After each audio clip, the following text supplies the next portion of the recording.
In 1492, a sailor stood on the deck of a ship and refused to go any further. Not because of weather, not because of mutiny, because of the edge. For most of human history, the world had an edge, and nobody knew what was past it. You open your phone right now, and you can see every street on Earth. But for 99% of human history, most of the planet simply didn't exist, not because it wasn't there, but because nobody had ever seen it. And that blank space did something to the human mind that we've almost completely forgotten. Let's start with the dragons. Medieval European mapmakers filled unknown regions with sea monsters, dragons, and warnings. Not as decoration, as a real warning system. If a sailor couldn't read, the dragon told him everything: stop here or die. In 1418, a Portuguese prince began funding voyages down the African coast. He was not a soldier. He was not a sailor himself. He was a planner. His name was Henry. Historians call him the Navigator, even though he almost never left land. For decades, his captains kept turning back at one specific point on the African coast. Sailors believed that past that line, the ocean boiled, and the sun turned men black. That belief held an entire continent's worth of exploration hostage for over 40 years. But here's the part that should bother you. The fear wasn't really about the ocean. It was about not knowing. Your brain still does this.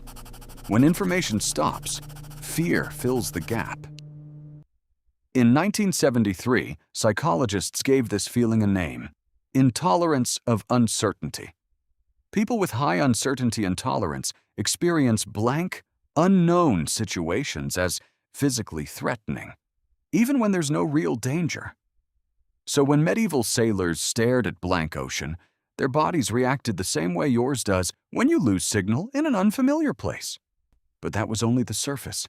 Because once the blank spaces, started filling in, something else happened, something nobody planned. In 1522, 18 men returned to Spain. They were the only survivors of a crew of 270. They had just done something no human had ever done: sailed all the way around the planet. Their captain, Ferdinand Magellan, didn't make it. He died in the Philippines before the voyage ended. But the moment that ship returned, the world stopped being infinite. For the first time in 300,000 years of human existence, the planet had a measurable edge. And we had reached it. You'd think that would feel like victory. But here's the part historians rarely mention. Something in human culture went quiet after that. For centuries, myths, monsters, and lost paradises had lived in the blank parts of the map. El Dorado, Atlantis, the Garden of Eden. All of them needed unmapped space to survive in. As the blank spaces closed, those stories had nowhere left to hide. In 1953, the summit of Mount Everest was reached. In 1969, humans stood on the moon.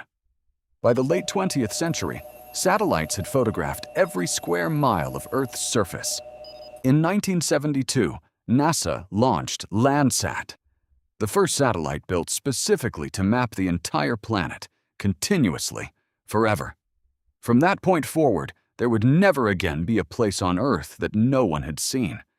But the closing of the map didn't stop with the planet's surface. It kept going, into your pocket. In 1995, the US military finished a system called GPS, Global Positioning System. It was built for war, for missiles, for knowing exactly where a target was at all times. In 2000, the government turned that precision over to ordinary people. And just like that, the same system built to find enemies started finding you. Every time your map app shows a blue dot, you are using military targeting infrastructure to find a coffee shop. But here's what almost nobody thinks about.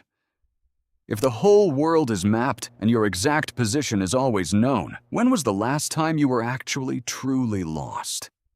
Not lost on purpose, not lost in a fun way, genuinely, completely unable to be found. For your ancestors, that feeling was constant. It was the baseline of being human. For you, it may never happen again. Not even once for the rest of your life. We didn't just finish the map. We turned the map around and pointed it back at us.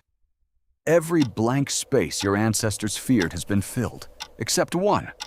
The one place still left uncharted is whatever happens when you put the phone down and simply don't check where you are. For 300,000 years, being lost was a danger. Now, it might be the last wild place left.